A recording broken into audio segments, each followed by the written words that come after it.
وعلى آله وصحبه وبارك وسلم۔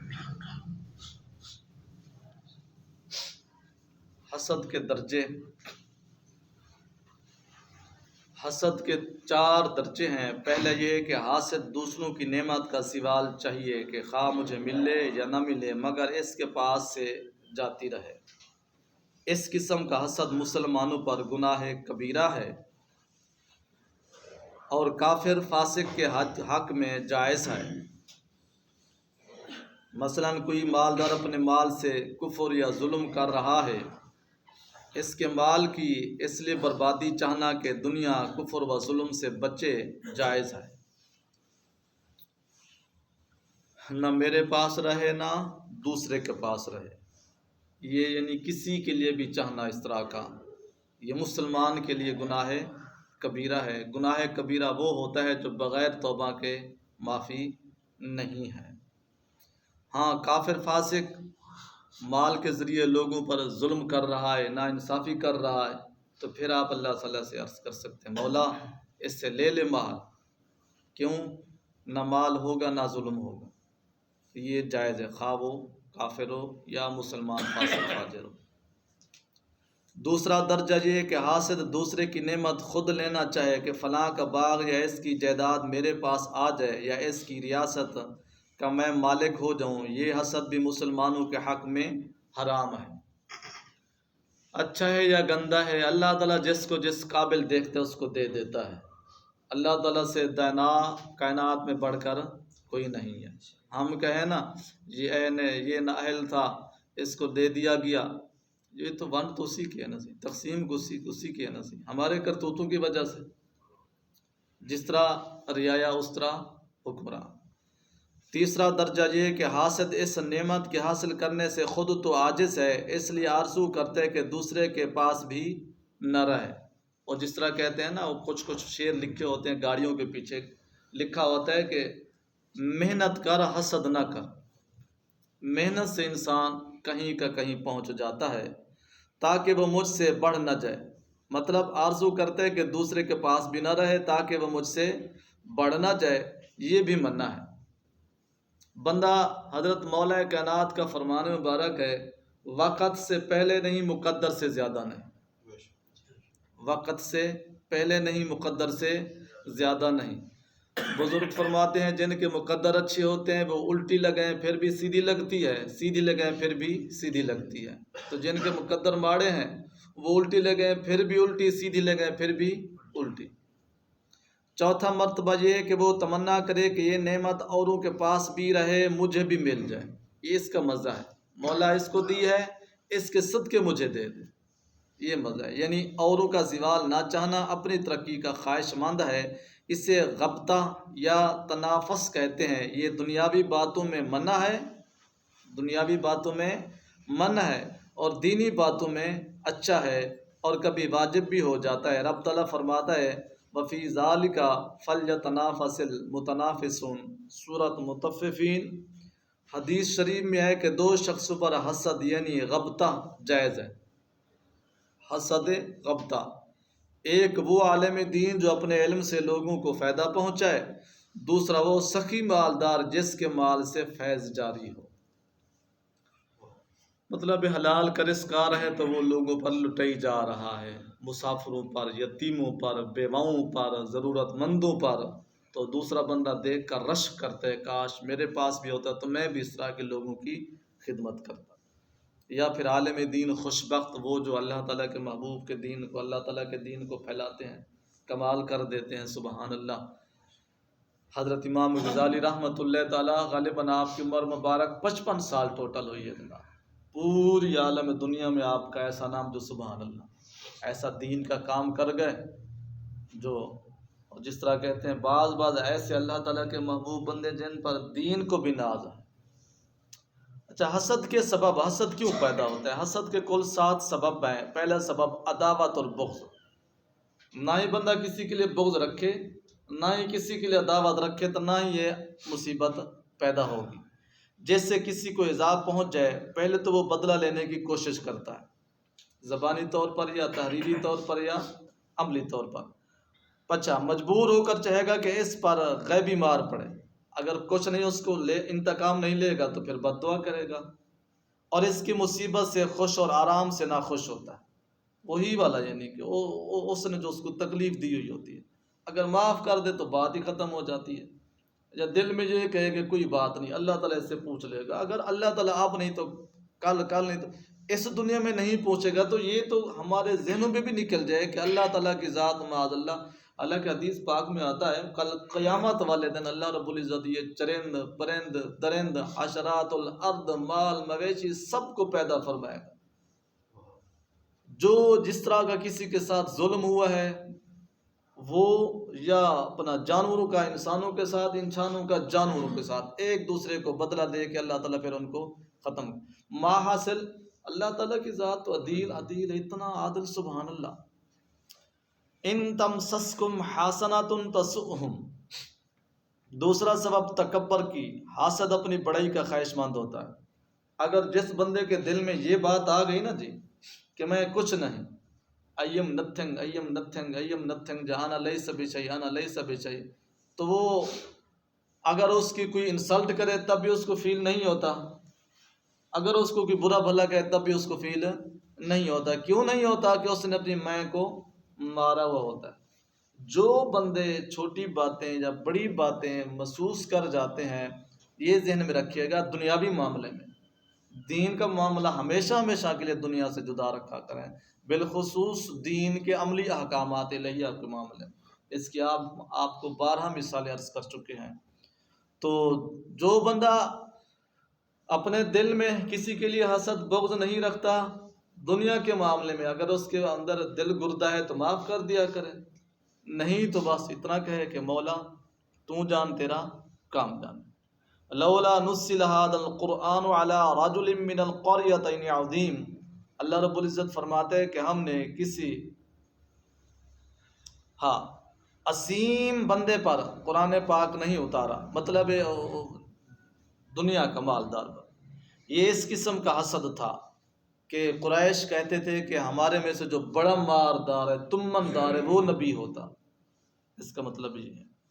تیسرا سبب سرداری کی خواہش ہے کہ حاسد چاہتا ہے کہ سب میرے حاجت مند ہوں اور میں سب کا آقا کہلاؤں۔ یہ تو اسلام ہے، اسلام نے تو ہر ایک کو مساوی حقوق دیے ہیں، زیادہ سے زیادہ اسلام نے صرف یہ معیار رکھا ہے ان اکرمکم عند اللہ اتقاکم، اللہ رب العزت کی بارگاہ میں سب سے بلند و بالا وہ ہے جس کا تقوی ہے۔ باقی صف ایک ہی صف میں کھڑے ہو گئے محمود و آیا، نہ کوئی بندہ رہا نہ کوئی بندہ نواز، اس لیے وہ سب کو غریب دیکھنا چاہتا ہے۔ یہ بہت بڑا وہ بھیڑا انسان ہوگا جو خود کو تو امیر دیکھے دوسروں کو بھلا۔ مومن کی وصف تو یہ ہے کہ اگر اس کو کانٹا چبھے، مومن کو یہ بتایا گیا کہ اگر اس کو پاؤں میں کانٹا چبھتا ہے تو پورا وجود اس کا بے چین ہو جاتا ہے۔ حدیث پاک میں اس کی مثال ایسے ہی ہے کہ کسی مسلمان بھائی کو تکلیف ہو تو دوسرا مسلمان خوش ہو راضی ہو، وہ سمجھ لے کہ میں مسلمان ہوں لیکن میرے اندر مسلمانیت والی ابھی وہ معیار مکمل نہیں آیا، ایمان مکمل نہیں آیا۔ چوتھا سبب عجب اور بڑائی ہے، یعنی وڈائی، تکبر۔ حاسد دوسرے کو نعمت کا نااہل سمجھتے، وہ کہتے بس میں ہی قابل ہوں، میں ہی جو ہے نا مکمل ہوں، گفتگو کے لیے بھی، تقریر کے لیے بھی، اپنا دیانتداری کے لیے بھی، دکانداری کے لیے بھی، ریاست کے لیے بھی، چیئرمینی کے لیے بھی، سیٹ کے لیے بھی، یہ بات اور ہے، اس لیے چاہتے کہ اس کے پاس نہ رہے۔ رب تعالیٰ فرماتے ہیں او عجبتم ان جاءکم ذکر من ربکم علی رجل منکم، سورۃ الاعراف۔ پانچواں سبب یہ ہے کہ حاسد دوسروں کے کمال میں اپنا زوال سمجھے کہ وہ تو آگے بڑھ گئے، میں تو پیچھے رہ گیا ہوں، اگر وہ کامیاب ہو گئے تو میں ناکام ہو جاؤں گا۔ یہ انسان کی اپنی وہی شیطانی سوچ ہے نا جناب۔ اللہ تعالیٰ کے ولی کے پاس کوئی جائیداد ہوتی ہے، کوئی مربے ہوتے ہیں، کوئی مارکیٹیں ہوتی ہیں۔ ہم سنتے ہیں اپنا صوفی برکت سے رحمۃ اللہ تعالیٰ آپ کے سامنے سانگلہ سے دارالحسان سے ہجرت فرمائی، وہاں تشریف لے گئے تو پوزیشن یہ تھی کہ سننے میں جس طرح آتا ہے ذوالفقار علی بھٹو کیا، جنرل ضیاء کیا، نواز شریف کیا، بے نظیر بھٹو کیا آپ کے قدموں میں آ کر بیٹھتے تھے۔ تو اللہ والوں کے تو پاس اللہ تعالیٰ کے خزانے ہوتے ہیں، جیسے کہ پیشہ وار اپنے ہم پیشے سے اس قسم کا حسد رکھتے ہیں، دکانیں ایک جیسی ہیں، وہ کہتے ہیں میری چلے اس کی نہ چلے۔ تاجر، طبیب، واعظ اپنے ہم جنس کی ترقی سے ناراض ہوتے ہیں۔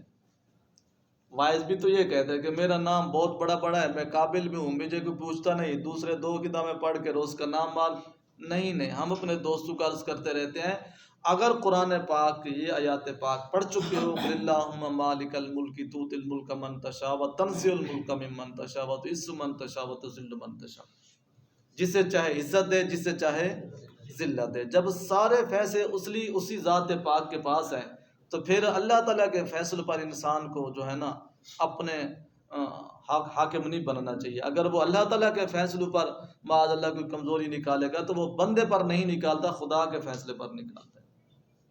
چھٹا سبب حکومت ہے کہ حاسد چاہتے ہیں کہ میں اپنے کمال میں بے نظیر رہوں، کہ میرے برابر کوئی دوسرا نہ نکلے۔ اللہ رب العزت کی مرضی، وہ جس کے اندر جو گیٹس پیدا کر دے، جوہر پیدا کر دے، منہ کے کالے ہوتے ہیں، شکل کے کوڑے ہوتے ہیں، لیکن اس کے اندر اتنی دانائیت ہوتی ہے کہ بندہ حیران رہ جاتا ہے۔ اگلے قدور بھی ہوتے ہیں، خوبصورت بھی ہوتے ہیں، ہٹے گٹے بھی ہوتے ہیں، لیکن ان میں بولنے کی جانچ بھی نہیں ہوتی۔ بڑے بڑے واقعات ذہن میں آ جاتے ہیں۔ ایک بادشاہ تھا، حضرت شیخ سعدی رحمۃ اللہ تعالیٰ لکھتے ہیں 6 بھائی تھے، ایک بھائی ذرا کالا بھی تھا، چھوٹا بھی تھا، تو سب بھائی اس سے حسد کرتے تھے۔ باپ بھی ان کی وجہ سے جو ہے نا ان پر توجہ نہیں دیتا تھا، لیکن مالک ارض و سما کا کمال یہ تھا کہ وہ سب سے دنا تھا۔ ایک دن بھائیوں نے دیکھا کہ بابا اس سے پیار ہی پیار کرتے ہیں، پیار ہی پیار کرتے ہیں، حالانکہ یہ کوڑا بھی ہے، چھوٹا بھی ہے، کالا بھی ہے، ہم ہٹے گھٹے صحت مند۔ تو بھائیوں نے کوشش کی کہ زہر دینے کے لیے، جب زہر کا پیالہ آگے کیا نا سالن کی صورت میں، تو بہن کو پتہ تھا، اس نے 7 ماڑ پر بیٹھ کر ایسے ایسے کیا، اس نے فوراً ہاتھ پیچھے کر لیا، اس نے کہا ہو عقل مند تھے بھلا یہ، حالانکہ اس وقت سپیکر اپنا موبائل تو نہیں تھے۔ بہن نے اوپر والی منزل میں دکل باپ کی، جو ہی اس کے پاس کھانا پیش ہوا تو وہ فوراً سمجھ گیا کہ مجھے اشارہ کر رہی ہے، یہ کھانے میں خیر نہیں ہے۔ تو اسی بادشاہ پر وقت آیا نا جناب، جب وہ جو ہٹے گھٹے 6 بیٹے تھے، تو جب جنگ میں جس نے پہلے قدم اٹھایا تھا وہ وہی بیٹا تھا جس کو دوسرے بھائی حسد کی نگاہ سے دیکھتے تھے، اور باپ جس پر پیار کرتا تھا۔ پہلے میدان میں وہی نکلا، تو جنگ میں تھوڑا سا کمزوری آنے لگی تو اس نے ایسا زجر پڑا، شیر پڑا، لوگوں کو کہا کہ تم عورتیں ہو، عورتوں والے کنگن اتارو اور جمع مرد ہو کہ یک بار حملہ کرو۔ انہوں نے جب حملہ کیا تو کامیابی ملی۔ وہی پھر باپ، وہی پھر بیٹے کہتے تھے کہ جس کو تم حقیر سمجھتے تھے، آج اس نے کارنامہ دکھایا نا جی۔ بات کرنے کا مطلب یہ اللہ تعالیٰ کے فیصلے ہیں، لوگوں کے نظر میں وہ کچھ نہیں ہوتا، خداوند قدوس نے اس کو بہت بڑا مقام عطا فرما رکھا ہوتا ہے۔ اچھا، 7واں سبب حاسد کی کم ظرفی اور کمینہ پن ہے کہ اس سے کسی کا عیش دیکھا نہیں جاتا۔ انسان کے اندر بہت بڑا وسیع دل ہونا چاہیے، اپنے کو بھی دیکھے، غیر کو بھی دیکھے، جو جس کی کمزوری ہے اس کی کمزوری ہے، لیکن حسد بندہ نہ کرے۔ یہ حسد سب حسدوں سے بدتر ہے۔ کم ظرفی اور کمینہ پن ہے کہ اس سے کسی کا عیش دیکھا نہیں جاتا۔ اللہ رب العزت کے فیصلوں پر انسان کو راضی رہنا چاہیے۔ اللہ پاک ہر قسم کے حسد سے محفوظ فرمائے۔ یہودیوں کو مسلمانوں سے کئی قسم کے حسد، مسلمان ہو کر حسد کرے پھر اس میں اور یہودیوں میں پھر فرق تو نہ رہا نا جناب۔ آگے جناب اس کا علاج عرض ہے، خیال رہے کہ حسد ایک عالمگیر مرض ہے، یہ خود بخود، جس طرح چھو کی بیماری نہیں، چھو کی بیماری کہتے ہیں، وہ بندہ لگے پھر بھی لگ جاتی ہے، نہ لگے پھر بھی لگ جاتی ہے۔ یہ ایسی مصیبتیں خود بخود لگ جاتی ہے جس سے بہت کم لوگ خالی ہیں۔ بڑا وہ سمجھے ولی اللہ ہوگا جو حسد سے پاک ہوگا۔ اس لیے اس کا علاج بہت ضروری ہے۔ اس کے صرف 2 ہی علاج ہیں، ایک علمی علاج، دوسرا عملی علاج۔ علمی علاج یہ کہ یہ حاسد یہ عقیدہ رکھے کہ ہر ایک چیز تقدیر سے ہی ہوتی ہے۔ حضرت مولا کائنات کا فرمان مبارک یاد رکھے، وقت سے پہلے نہیں، مقدر سے زیادہ نہیں۔ اور میں حسد کر کے اپنی بد نصیبی اور دوسروں کی نیک بختی کو بدل نہیں سکتا۔ حضرت شیخ سعدی رحمۃ اللہ تعالیٰ فرماتے ہیں حاسد کے لیے یہ سزا بھی کافی ہے کہ وہ 24 گھنٹے کڑتا ہی کڑتا رہتا ہے، وہ اپنا دوسرا بندہ ڈٹین اپنا موجے سے کھا رہا ہے پی رہا ہے، وہ دن بدن نماز میں ہے، حاجت میں ہے، سو رہا ہے، کھا رہا ہے، سفر میں وہ کڑ کڑ کڑ کڑ کڑ رہا ہے، یہ اس کے لیے سزا ہی کافی ہے۔ اور یہ بھی جانے کہ حسد ایمان کی آنکھ کا تنکا اور آنکھ یا خاک ہے ایمان کا، جیسے کہ دماغ کی آنکھ ان چیزوں سے گدلی ہو جاتی ہے، ایسے ہی حاسد کا ایمان بلکہ اس کے دین و دنیا حاسد کے مقدر ہو جاتے ہیں، یعنی خراب ہو جاتے ہیں، ایمان میں کافی دراڑیں آ جاتی ہیں کہ دنیا میں رنج اور آخرت میں عذاب کے سوا کچھ نہیں ملتا۔ دوسرا عملی علاج یہ کہ حاسد محسود کے ساتھ طبیعت کے خلاف برتاؤ کرے، ٹھیک ہے نا جناب، جس سے یعنی حسد کرتا ہے اس کے اپنی طبیعت کے ساتھ خلاف برتاؤ کرے۔ مثلا دل چاہتے ہے کہ محسود کی غیبت کرو، فوراً اس کی تعریف کرنے لگ جائے، جس کے لیے حسد کر رہا ہے اس کو چاہتے کہ لوگوں کے سامنے میں اس کی تعریف کروں، تو اپنے نفس سے پھر لڑے، نہیں میں نے تیری نہیں مارنی، اس کی جب دل کر رہے کہ میں اس کی برائی کروں تو فوراً اس کو دل کہ نہ نہ نہ نہ اس کی تعریف کر۔ دوسرا، اگر نفس کہتا ہے کہ محسود کے سامنے اکڑ کر بیٹھ تو فوراً اس کے سامنے آسی اور نرمی کرے، یہ دل میں بھی اس کی باتیں آتی رہیں کہ نہیں یار پیٹھ پیچھے کسی کی بات کرنا بھی بہت بڑا گناہ ہے، کبیرہ ہے، تو بندہ یقین کرو کبھی نہیں زبان اٹھائے گا۔ اور اگر اس کے سامنے گزر رہا ہے اکڑ کر تو یہ بندہ سمجھے کہ اکڑ کر چلنا تو اللہ تعالیٰ کو پسند نہیں، ولا تمشی فی الارض مرحا، ٹھیک ہے جناب۔ اگر بندہ اسی چیزوں کو اللہ تعالیٰ کے فرمان حدیث پاک بھی سمجھ کر عمل کرے نا جناب، پھر یہ مصیبتیں بالکل یقینی بات ہے ختم ہوگی۔ جب بندہ شریعت پر چلے تو مصیبت رہے اس کے اندر۔ اگر دل یہ چاہتے ہے کہ اس سے نفرت کروں تو بے تکلف اس سے محبت کرے، انشاءاللہ ان علاجوں سے بہت فائدہ ہوگا۔